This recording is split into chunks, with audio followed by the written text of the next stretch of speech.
All right, thank you guys for joining us. My name is Maurice Washington. I'm your host for Executive Talk, and I want to welcome those that are watching this show live and also our live studio here. Today we're going to discuss business. We're going to discuss specifically fear in business and how it replicates and how you can actually find out. We're going to do a two-part series. This first series we're going to talk about how fear exists and how it manifests itself within your business. And then next week, we're going to talk about some solutions on getting through that fear and actually existing better in your business.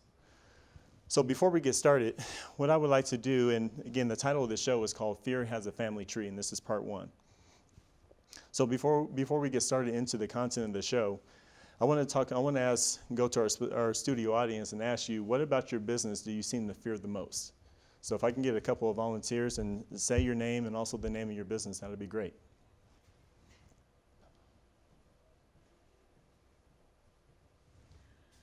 I'm Kathleen Fortenberry, founder and president of Fortenberry & Associates. We're a business management consulting firm. Okay. And I would say from our fear, if it would be considered a fear, is more the fact of making sure we have enough viable leads that turn into actual projects. Yes. And not just people saying they're going to do it, but actually signing on the bottom line so we actually have a real project. Gotcha. Do you run into that quite often?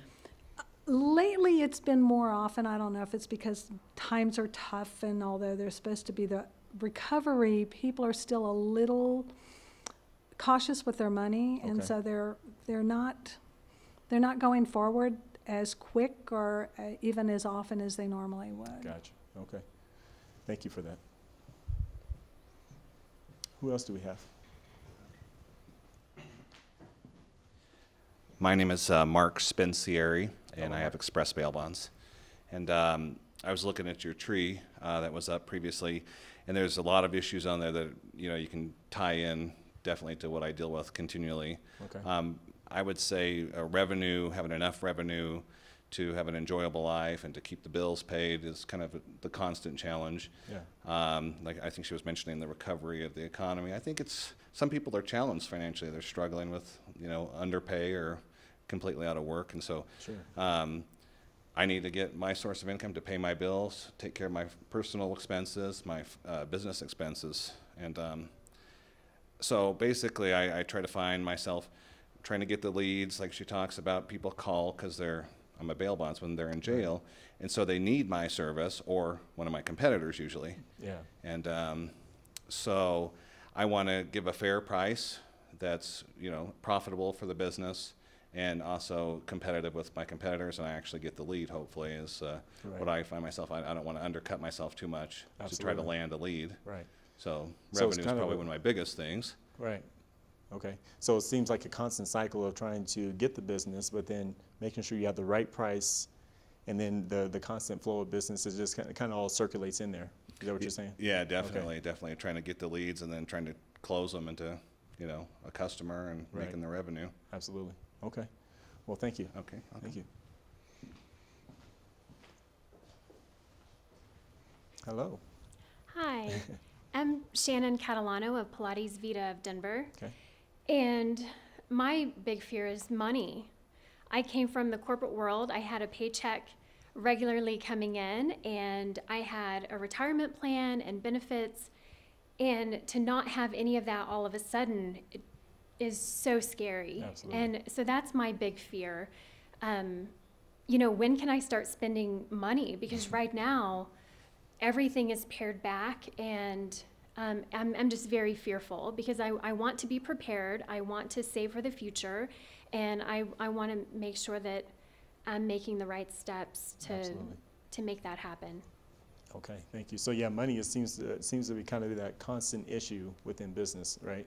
Yeah. Yeah, I can For understand me, that. for sure. Yeah. Thank you very much, Shannon. Thank you. Well, let's kind of go into this and let's tackle this issue on fear. And starting off, I thought about it over my 8 years in business. I really had an opportunity to figure out what exactly do business owners fear the most. And I narrowed it down into 6 different categories. So why I think people fear business is, number one, the uncertainty. I think, Shannon, you were just saying it a few seconds ago. When you're in corporate America, you know specifically what time you have to go into work, you know what time you get off work, You know how much you can afford. You know if you buy something, well, at the very least, you know exactly when you can actually pay it back, and at least you know you have a check coming in to do that. And there's also something about the corporate world that allows you to know that every 2 weeks, weekly, bi-week, whatever the case may be, you know exactly when your money is coming. So when business owners go from that W-2 position to business ownership, there's a word that we constantly use, and it's called security. So we leave that security of that company because we know the security is that you know specifically when and where and how. And that's a huge thing. So the uncertainty is a huge thing, a reason why business owners get caught in the moment. So let's talk about family and friends. I'm sure everybody has had this moment when you first open your business. How many people went to your families and friends and said, hey, I'm opening up my own business? Has anybody else did that? Yeah. So when you're doing that, obviously you're excited about the fact that you're opening up your own business. And obviously the first people you're going to tell is your family and friends, because that's where you get that first level of moral support.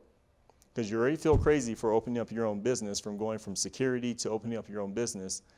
So the next people in line to help you feel secure about opening a business is your family and friends. Then you get this weird statement back from your family and friends. They're like, congratulations. So that return on that particular statement that you're looking for, of that excitement, it comes back a little weird. And what exactly is that? And so when you hear your family and friends and their thoughts, what they're saying is congratulations, but on the back end, they know how you were in high school. They know how you were in college. They know how you act day to day. They know how random you could be, right? So they're looking at you like, well, how are you going to take, knowing how you are specifically, how are you going to take all that and now open up your own business? So it's a little weird when it comes from family and friends. And then you find yourself throughout your business journey trying to prove that you're not crazy. So what about judgment? So obviously you'll get your judgment from family and friends, but what about judgment out there in the marketplace? Because out there in the marketplace is not very gentle, is it? Marketplace does not, in some level, it feels like they just don't care, but they're looking at how you do your presentation. They're looking at what are you wearing? They're looking at how is your business better than somebody else's? Okay, so you're constantly having to prove yourself, so there's a level of judgment that you face all the time as a business owner. Also, as a business owner, it will expose your inadequacies that you may or may not feel about yourself. So it's one thing that when you're working in the W-2 environment, you have a specific set of rules and things that you need to do, and in the W-2 environment, you can excel all day. You can be the top performer, reach management level, upper management, VP of marketing, sales, whatever the case may be, and you feel on top of the world. And so part of that journey within that W-2 is that you feel, you know what, I've made it to this point in my career, I can do this in business. And then lo and behold, everything that you were accustomed to and thought you were able to do, now it's a different story. Now some of those things, some of your own personal fears start to show up. And it gets real crazy within. So what about failing? Failing is probably one of the biggest things, because you went to your family, you went to your friends, you said, hey, I can make this work. And also for yourself personally. There's nothing that would talk more to inadequacies than failing. If you're not careful or comfortable with yourself, that failing portion, it becomes real impactful. Because it goes right to that personal ego. So you really have to be careful in that arena when it comes to failing. So losing what you already have. Not all of us are fortunate where, there's some entrepreneurs out there that have start their business, which is very rare, but start their business around 18, 19, right out of high school, and then that they didn't have a lot to lose. Typically, as a business owner, again, you've already worked for somebody, you've already have a mortgage, you already have a car, you have a certain lifestyle, you've already set things up in this particular way. But then when when you're at this place of losing what you already have, you have these mortgages and you still have to pay that mortgage. You can't call your mortgage company and say, hey, look, I just opened my own business. I need about a 6 or 7 month reprieve, and then I'll pay you back. They're like, hey, congratulations, but we need our money next month, right? Also, when it comes down to failing and losing what you already have, it goes simultaneously, because you're actually telling so let's say you have a significant other, or you have kids or something, something very personal to you, and you say, hey, this is what we're doing. This is our new lifestyle. Initially they're going to be extremely supportive, and they're always going to be supportive, but there comes to that point when if it looks a little shaky, you get that conversation like, well, I'm glad that you have your business, but we need to eat tomorrow. So there's something that happens within that whole family dynamic. So a lot of that fear is you don't want to have that conversation with your significant other. You want to make sure that everything is okay. So fear, in my opinion, I feel like we say fear in a lot of different ways. And fear, because you see it on Facebook, you'll see it in social media, you hear the story of just kick fear out the way and then go forward. Kick fear out the way and never look back. Fear is just a state of mind. Well, if it's just a state of mind, how does it hold us hostage for so long? And I think because you're not going to go out in the marketplace and say, you know what, I feel very fearful today. You're not going to tell people I'm just extremely scared. You'll probably say more things such as, you know what, I'm pretty stressed today. I'm pretty worried and I'm pretty panicked right now because, money is really tight. So you'll say those three things, but you're not going to say, man, I'm really inconsistent. You're not going to say that to people out there in the marketplace because that would turn out really bad, wouldn't it? Talk about not getting business. So I call these fear seeds because the sabotage, the chaos, stress, avoidance, panic, worry, inconsistency, and procrastination, these are the seeds that are planted that actually creates the actual fear. And that's why fear is actually very real. It's definitely a feeling, and it can set you apart in a lot of different ways and really back things up. But I feel like it takes some of these seeds, some of these things that you're planting in order for fear to create itself. So I always like to do things in the illustration mode. And that illustration mode is fear seeds. So what we just went through, where your sabotage, chaos, stress, avoidance, panic, worry, inconsistency, and procrastination. Fear tree, which I'll show you in a second here, will equal your business journey. So I feel like the more impact that you have on your fear seeds and the more times that those constantly show up will create this fear tree, which will equal part of your business journey. And we're also going to talk about annual revenues and how that shows up in there. So here's your fear tree. And the reason why I have sabotage, chaos, stress, avoidance, inconsistency, procrastination, worry, and panic on the ground, because again, that's the seeds. And the way that we plant these seeds is we water them in our activity, which creates this fear. And this particular fear is the impact. I chose a oak tree because oak trees, as you know, are very strong and solid and foundational. And so the representation of the branches is how it actually manifests into your business. So when you look at your activities, when you look at your client relationships, your annual revenues, the follow-up, the bad time management, offering too much, confidence highs and lows, and daily habits, this is where it all spins off into. So the impact of these fear seeds create the fear, which again spins off to everywhere. So I'm going to take I'm going to take a few examples here and kind of break them down so you can see exactly the impact. So let's start with offering too much. Now, sometimes in the marketplace, it's very prevalent that you'll hear a business owner, because what that business owner actually started out doing is they offered out one specific item. And so they go out and network, they meet a few people, and those people that they meet say, yes, I like your product. I like what you have going on. I want to go ahead and buy. Then you run into somebody else. Oh, that is perfect. That is beautiful. I can't believe you offered that. I'm ready. And then that uncertainty that we talked about earlier in the conversation starts to go away, doesn't it? You feel like you're on top of the world. You feel like you made the best decision and that, you know what, nobody can stop you now. But what happens in this offering too much is you get that one person that says, no, that's okay, I don't want that. Okay, you can brush that off. But then you have that person who says, that tricks you. And say, you know what, no, I'd like it, but I don't like it. If you had extra, if you had this little bit more, I would actually buy that. And then sometimes we get stuck in a pattern like, but what you heard is you heard a no, and then you kind of heard a maybe, but it wasn't enough. So then a fear seed starts to happen depending on where you're at. There goes a little panic and worry, right? You're a little nervous. But then you keep going on and you hear somebody else say, you know what, I want that, but if you offer just a little bit more, I think I would actually purchase that.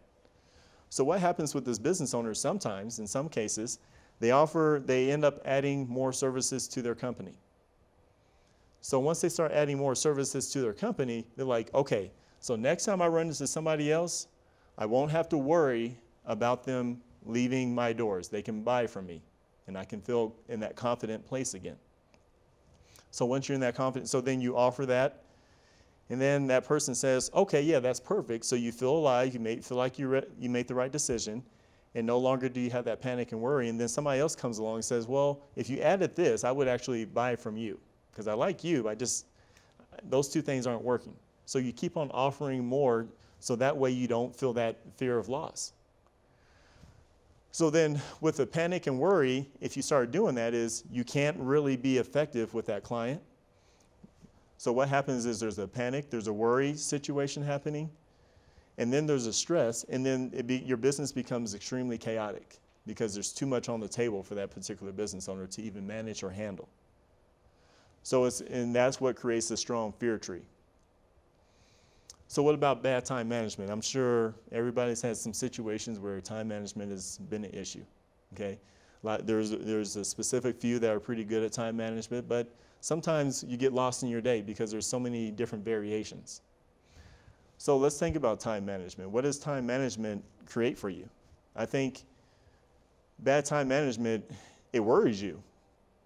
And inconsistency is the first kind of fear seed that you run into, because you feel very inconsistent, and then that goes into that inadequacy, and then you get worried, and then you start sabotaging things, and you get stressed because you did. So all these seeds start ping-ponging off of one another, which creates a ground root, or it creates a real strong fear tree. So the more fear seeds that you have activating, it's very hard to really release that fear because you don't know exactly what started in that arena.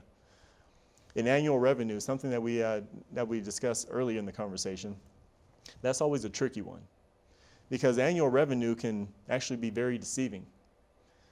So your first year, or let's say it takes you a couple of years, and I always say 100,000 because business owners in general like to achieve that. That's the ultimate 6 figures.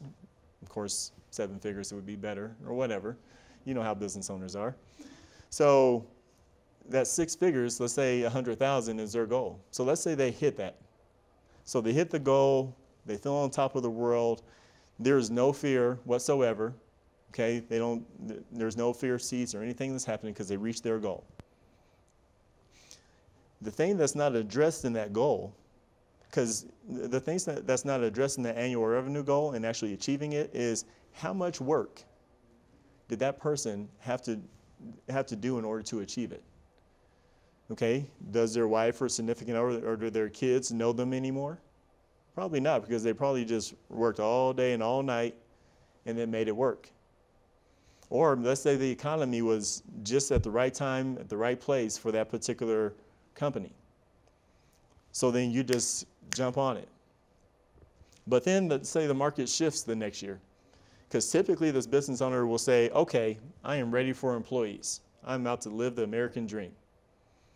So you get employees, and then next year is not the same year because now you're tired. You don't work, you're not able to work as much. Now you have employees, and now you're trying to train them. And then now you notice that your income level dropped maybe to 75,000 because the market shifted or something happened. So then the fear C's actually amplify times 2, because now that business owner is extremely panicked, extremely stressed. Okay, so all these fear C's start happening. The inconsistencies start happening because what are they trying to do? They're trying to fight to get back to where everything was normal. So annual revenues, if it's not truly defined, it can actually really paint you in a bad corner. So I went to entrepreneur.com and I wanted to do research outside of myself and see what entrepreneur.com said. And these said, on entrepreneur.com, they said these are the top 10 fears. So the number 1 fear is not knowing where to start, not being an expert. How many people have ran into that situation where they felt that? Yeah, okay. So what about being considered lazy? Not finding funding, not being believed in, not attracting new customers. I think you were saying that, Kathleen. Being incapable of handling success, failing the family, not earning enough to recover an investment, and everything goes wrong. Just to wrap it all up, right? So what we're going to do is we're going to do a little game called Match the Fear Seed. So we're going to take entrepreneur.com's list of fears, and we're going to actually put a fear seed and see which one does it attach to. So on a couple of these, I'd like for you guys to help me out with. So match the fear with the fear seed. So here's the fears. So not knowing where to start. I'm going to go ahead and get it started. I think not knowing where to start, and that's typically in some kind of transition, maybe your first year of business ownership, and/or when you're trying to make a transition for more or making a switch, so a transition point. So then I think immediately there's a panic, there's a little bit of worry, stress that happens, and procrastination. I think those are the top 4 in this particular fears that starts to happen to that business owner. So I'm going to go to the studio audience here and say, what about not being an expert? What do you guys think? What fear seed attaches itself with number 2?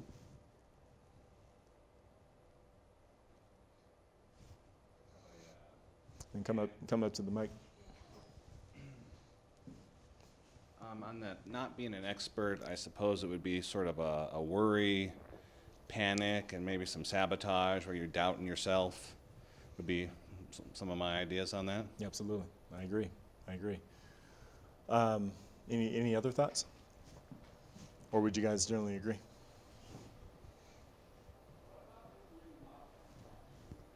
For not being an expert, I think avoidance would be a big one. You would not want to put yourself in a position where people would know you're not the expert. Absolutely.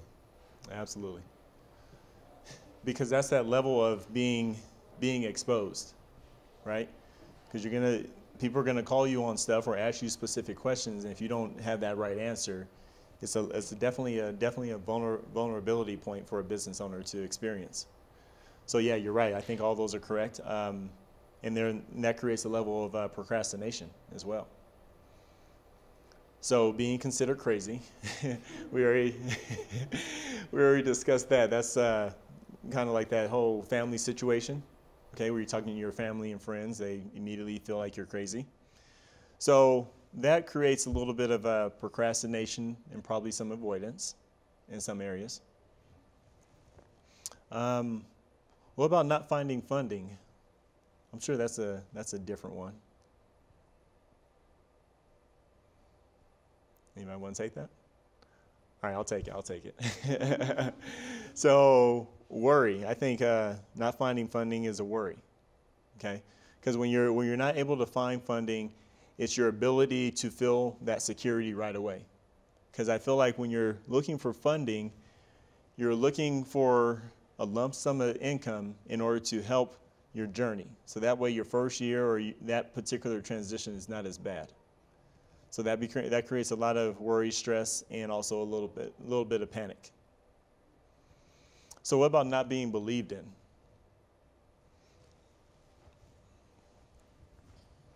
I feel like not being believed in definitely pairs up with the worry fear seed. Okay. And it's not only from the entrepreneur standpoint, but you don't want your family and friends worried That's either. right. So it, you know, you're worried that they're worried. That's and right. so it's a big snowball effect.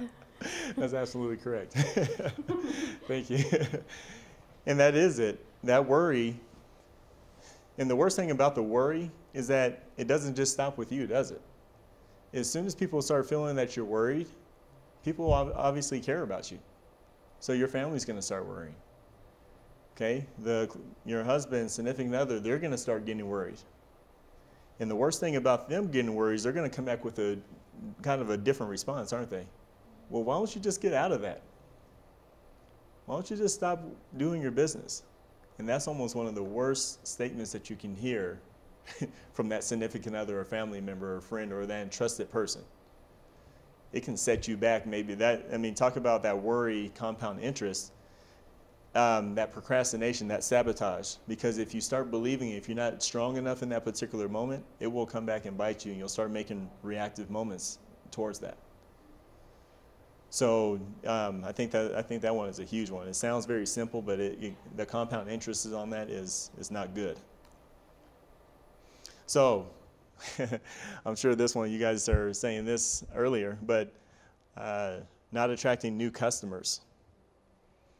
What fear seeds? And I want to hear from you guys on this one. I'll take that one too. So not attracting new customers. I mean, that's panic, worry, stress. I mean, it's a whole bunch of things compounded for sure. Absolutely. Thank you. I totally agree with that. I think not attracting new customers is the biggest fear because, again, it speaks right to that security point. It brings up, because, I mean, money, the impact of money in business for yourself and for your family is humongous. It creates a level of chaos because you start networking maybe too much. You start just bringing in whatever client seems to breathe at that time. And then next thing you know, you've brought in the wrong client to your business. So not attracting new customers, if you don't have the right marketing vehicles or enough of that marketing vehicle working, depending on your lifestyle, it can really create a lot of chaos. So let's go ahead and talk about being incapable of handling success. That could be a very huge one, because that one you can't really quantify, because nobody wants to say, I can't handle success. Nobody will actually say that out loud. You'll probably say it in your own time, but not out loud. So what do you think those fear seeds, what do you think that encompasses?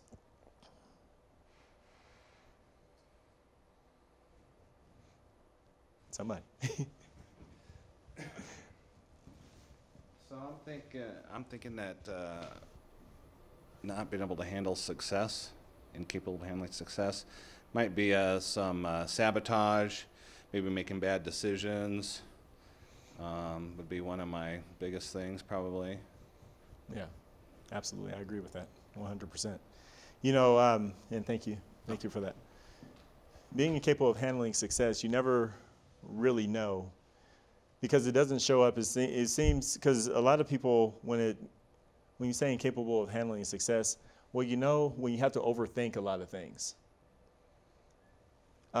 When you don't actually make the right movement at that right time, when the opportunity is there. There's a level of success that you could be facing.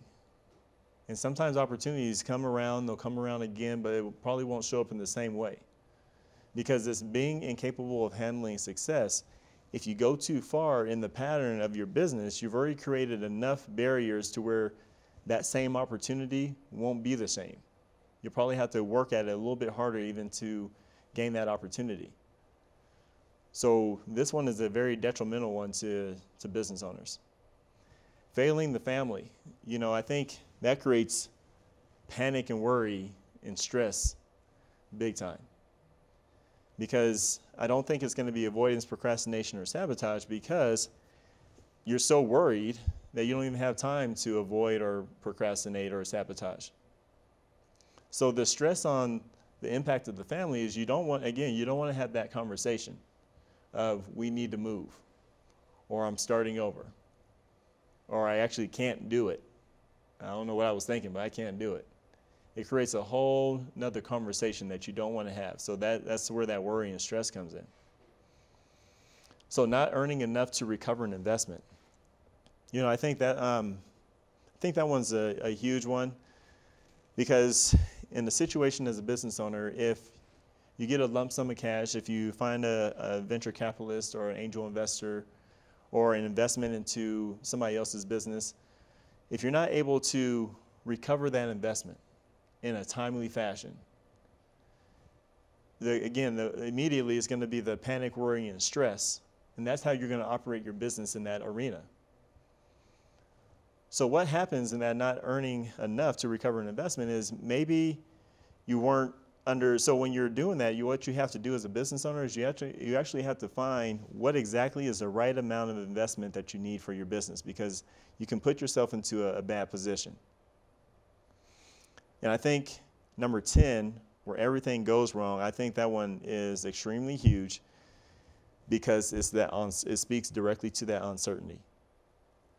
Because you can go see business ownership and never really, it tells a story, but if you're not paying attention directly to what that story is, it can be 5, 6, 7, 8 years before you realize and you lost a whole bunch of things that will face you. And the longer you don't face that story, the worse it is to try to bring it all the way back and try to recover from that. So really understanding your business model is where that comes into play. And really trying to figure out exactly what measures that you need to take will help determine or help kind of oversee that everything goes wrong. It creates everything. I think it creates a lot of chaos, and I think it creates a lot of inconsistency and so much stress and worry that you overcompensate in a lot of different areas. So I think it's very hard in a place that you don't want to be in. So what I want to do is take a few comments based on what you heard today. And again, next week we're going to deliver some solutions to that. But we have a minute for a couple of questions. If you guys haven't, I can address them right now, if you like.